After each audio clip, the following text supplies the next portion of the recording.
What's up, what's up, what's up? I'm Alexandra Harbushka. This is good.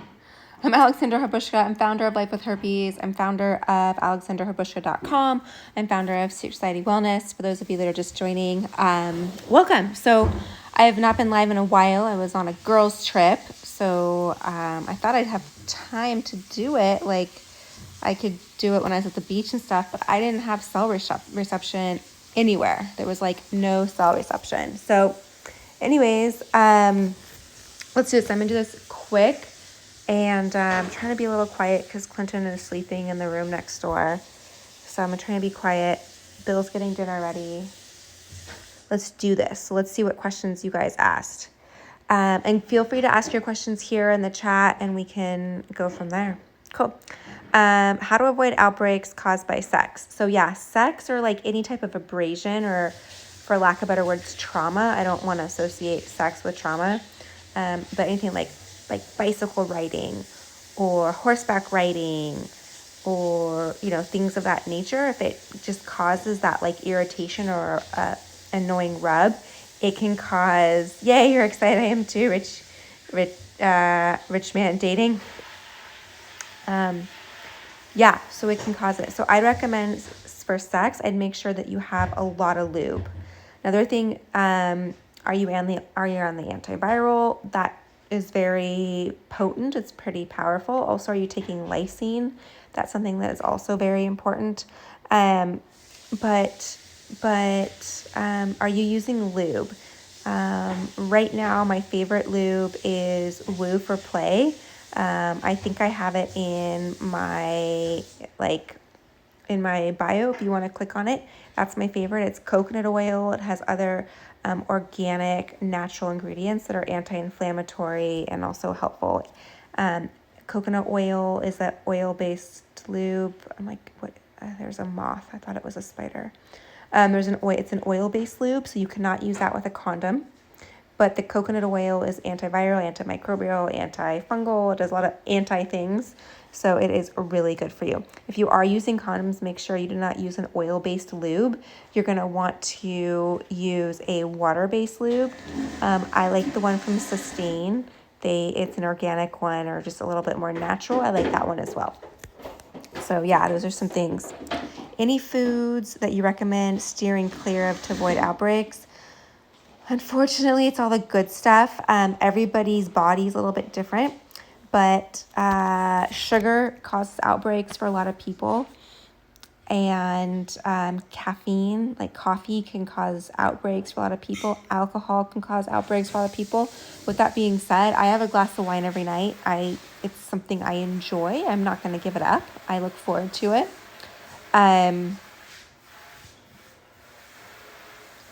What else? Coconut, so like the meat and coconut milk can also cause outbreaks. Anything that's high in arginine. So you might want to Google things high in arginine that can cause outbreaks. Nuts, that's another big one. Nuts, peanuts, those are big triggers for outbreaks. What is that? Anyways, those are some other big triggers. So you can Google it. Also, if you've joined the Life with Herpes newsletter, it's like, 12 pages, it could be longer, it's an ebook, and it's home remedies and things to do. One of them talks about high lysine, high arginine foods, like things to eat or to avoid when you have an outbreak. It's free if you want to download it. So if you just go to lifeherpes.com and subscribe, you can download that newsletter, or not the newsletter, but that document, and it'll give you a lot of great information. So I have it all done for you. You don't have to think about it. Thanks for the hearts. Does an outbreak sort of work like hives in itch one place and then touch the place it travels there? I wouldn't say it's like, it can be like hives in the sense you have an itch and all of a sudden you're like, whoa, where did that come from? Now I have an outbreak. I wouldn't say it travels there. It's going to go where it's going to go. It's not necessarily going to like travel to another location on your body. So I'd say it's more like that. Can you tell us how to leave a toxic relationship? Yeah, you have to be ready, and you have to be ready to stand up for yourself. You have to think really hard about your options and why you're doing it, because it's going to be really easy to fall right back into it. So you got to look at like, hey, why am I doing this? Because people are going to ask you, or or the person's going to ask you, and you have to know deep down why are you doing it? And your answer is your answer. But you need to know that you deserve the best. You deserve what you want. Nobody deserves to be in a toxic relationship. I've been in toxic relationships before. They are awful, and it's really hard to get out of. But you just need to know, and it will take you a while. Once you're even out of it, it'll still take you a while to like really become you again. But again, get crystal clear on why you're doing it, because when those little, birdies are talking in your ear about like, well, or the person calls, you're like, well, that would feel nice to just like go to dinner or whatever. You have to get crystal clear on your why. Why are you doing it? So good luck with that. Let us know how that goes. That's a big, big move. Your number one life quote, what would it be and why? My number one life quote. Ooh, Bill, what's my number one life quote? What do I say a lot? Let me think about that. I know, Bill's making dinner. I gotta think about that. That's a good one. Ooh.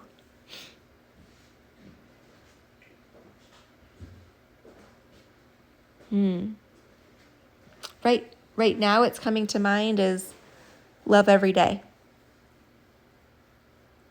And love everything about that day. Don't let anyone hold you back.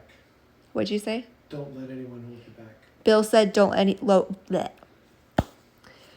anyone hold you back. That's a good one. Love every day. Don't let anyone hold you back. The next thing I'd say, herpes is a skin disease. It's an annoying bump that you get. Whoop-de-doo. Okay. Inserting fingers in the vagina with no HSV2 symptoms, risk, advice. So if you have the virus, there's a chance of transmitting it if the virus is shedding. So that's just something I want to clear up. Just because there's no outbreak, you can still transmit it. It's not very likely. It's not very common. It's not like all the time. But it does. Like a lot of people transfer their herpes virus without an outbreak. Inserting a finger in vagina with no HSV2 symptoms, risk, advice. I would say that's part of a relationship. It's part of foreplay. It's part of sex. It's all that. I would say it's this, if you and your partner are in a relationship and want to enjoy that part of your relationship, the sexual side of your relationship, there is going to be a little bit of a risk. I would say have fun. If it's a concern to you, wash your hands after. But great. Awesome. How long after an outbreak can you have sex? How do you know if you're completely healed? Oh, good. You like my love yourself every day. How long after you're healed? For me personally, when I touch it and don't feel that nerve, and when I mean that nerve, like that feeling, and after that, I wait for 2 days. So when I know it's healed, I wait 2 days. So if it's a Friday and I'm like, I think it's gone Friday, I'll wait till Sunday to have sex. So that's for me personally. Everyone's a little bit different. Obviously, if it's healed, that's a good sign. If you don't have the nerve pain, that's a good sign. But I can't really say it's this is an exact way to tell if it's healed. Is there a big difference between herpes and HIV? Yeah, they're not the same thing. They're not even anywhere close. The only thing they have in common is their viruses. But HIV is human immuno something by HIV. Virus, which basically it attacks your immune system. It turns in, and then eventually you get AIDS. And when you got there, it's very difficult for you to survive that. HSV is just a virus that gives you a bump. It gives you a blister. Completely different viruses. Do you still have discoloration? For me, no. It depends on where I get it. If I get it on my tailbone, that skin is different. So yeah, I'll get. Sometimes I'll get a little discoloration there, but if it's on my genital skin, no, I don't get discoloration. Can you have HSV 1 and 2 places? Technically, yes. It's pretty hard to infect yourself in multiple areas. If you do have it in multiple areas, you most likely infected yourself before the antibodies arrived. So like, for example, we have someone in our group, she has HSV2. She has it behind her kneecap and on her hip. 2 totally different areas. Herpes makes you more susceptible to HIV. So here's the deal. That statistic or that information is coming from, I don't know if it's the CDC or who's saying it, but they're saying that based on lifestyle. So they're saying that someone that has herpes in their mind has a more promiscuous or deviant lifestyle, and therefore they're at higher risk of coming into contact with herpes, number 1. So that is may or may not be true for you or your lifestyle.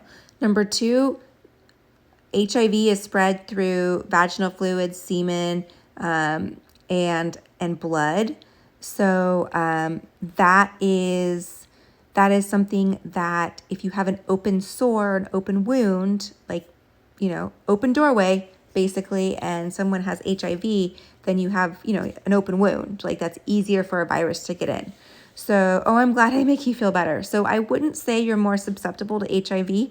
They're going off, well, if someone has a STD, then they're clearly not being a responsible sexually active adult, which is totally BS, right? So I wouldn't go there with that. Can you still get the outbreaks on an antiviral? Unfortunately, yes, but the antivirals do a really good job of keeping it dormant. I've only had 1 outbreak while taking antivirals, so if that gives you an example. How do you deal with here you have herpes for the first time? I would surround yourself with like-minded people. Being on here, being asking these questions is the right spot. There's a lot of communities out there. There's a lot of stuff going on out there. Since I started this, I was one of the first people to start this. There's a lot of other people out there now. I would say pick a community that resonates with you.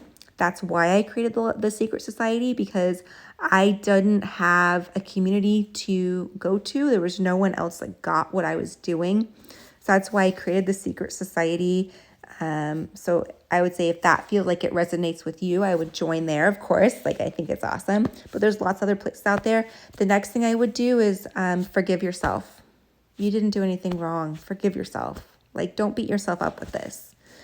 And yeah, there's a lot going on to move through that and off that roller coaster, but forgive yourself. Okay. I'm trying to go fast, you guys. How are we on the salmon, Bill? We're doing good. We got about 8 minutes. Can you share on the broccoli for me? Okay. All right, guys. I have 8 minutes, which really means 5. So, because we're making salmon right now, which that goes way too fast. Can you have HSV2 be spread by touching infected area, no outbreak, and then touching you? Wait, can HSV2 be spread by touching the infected area? If there's no outbreak, I mean, it's pretty hard. So like HSV1, HSV2, the transmission is pretty much the same. So it doesn't matter which strain you have. If you don't have an outbreak, then it's really hard to pass it. You would have to be shedding, and you'd have to be shedding right then. So you don't know when the virus is shedding. To give you a perfect example, I kiss Clinton every single day. I have oral herpes. I feel it's more detriment to not kiss him than it is to kiss him and potentially give him herpes. Bye. Hope you have a good night. So, yeah, you can potentially pass it, but I would say using your body and skin to skin contact is like part of being human. So it's something that we need to stop worrying oh my gosh, I touched something. Am I going to get it or pass it? Can you be contagious if you have no outbreak? So yeah, back to that. Yeah, you technically can be contagious. It's called viral shedding. We don't know when that happens. There's no signs. There's no symptoms. It's no tingle, no itch, nothing. You don't know when it's happening. So it does happen. That's a lot of times when the virus is transmitted.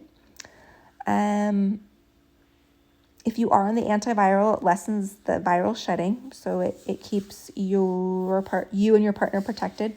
So there are some ways around it.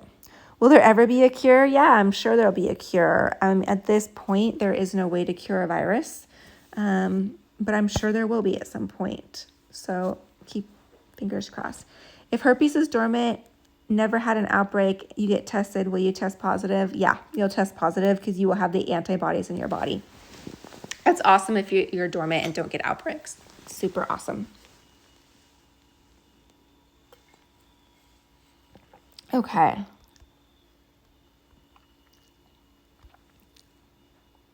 Can HSV1 be passed by sharing drinks and food?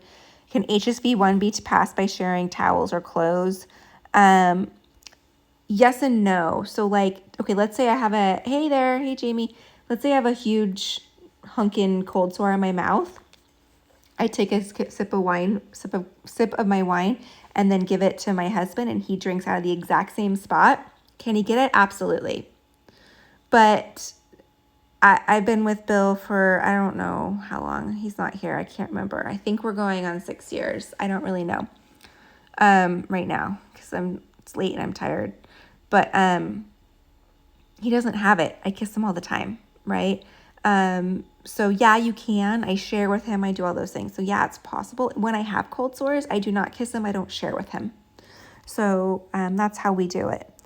Can you, with towels, I mean, same thing. When I have an outbreak, I don't let him use my towel that I'm using. We kind of keep that separate, but I wouldn't like feel like you're a different person and have to like live in a different part of your house and can't be around the people you love. If that makes sense. Can I fall asleep with my daughter if I have HSV1? Of course. It's like I fall asleep with my husband every night. You know, like, of course you can. I fall asleep with my son. Like, absolutely. Absolutely. I think I saw a question, can you take a bath? I just got out of the bath. I actually took a shower, but we sat on the shower floor together with Clinton. So, I mean, I don't have an outbreak. If I had an outbreak, I'd probably be like, no, I would stay out of it. I wouldn't take a bath with him, but I don't have an outbreak and I gotta live life and taking a bath or shower with your kid is part of life, right? So I'd say, yeah, do it. Okay, I'm scared to pass HSV to my 5-year-old daughter. What things should I do different? I would say, obviously, if you have an outbreak, don't kiss her or don't use that area in which you have an outbreak. So if you have it on your mouth, like you can still hug and kiss and cuddle with your daughter. Just don't let her get in touch with that, or don't share drinks or forks or spoons or utensils or food or things like that. But the rest of the time, I would say you have to live life. You got to live life. Absolutely. I think I answered, how affected are antivirals to minimizing transmission to a partner, especially during unprotected sex? That's a great question. So I was told that when I had Clinton, because I had a vaginal birth, I know you're asking about sex, I'm talking about birth, but I was told if I did not have an outbreak and was on the antiviral, I had a less than 1% chance of transmitting herpes to Clinton during childbirth. So I feel like childbirth and sex is kind of the same thing. So I would say, based on that statistic, the antiviral cuts down transmission rate by 48%. And then the chances of you actually being contagious at that time basically brings it down to 1%. So I would say that's great. That's great. All right, guys. Do we have to take antiviral pills every day? Absolutely not. Some people take them daily to prevent outbreaks. Some people take them just when they have outbreaks. So no, you don't have to take it every day.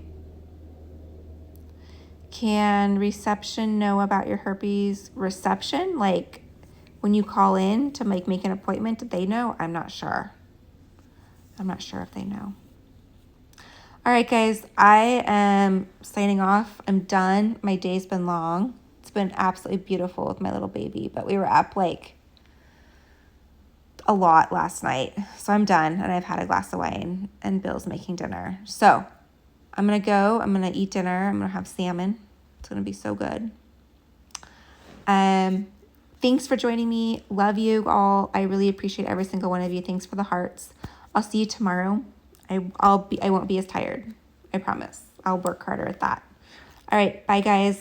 Miss you all. Thanks for joining me. And I'll see you all soon. See you tomorrow. Bye. Forgot how to turn this off.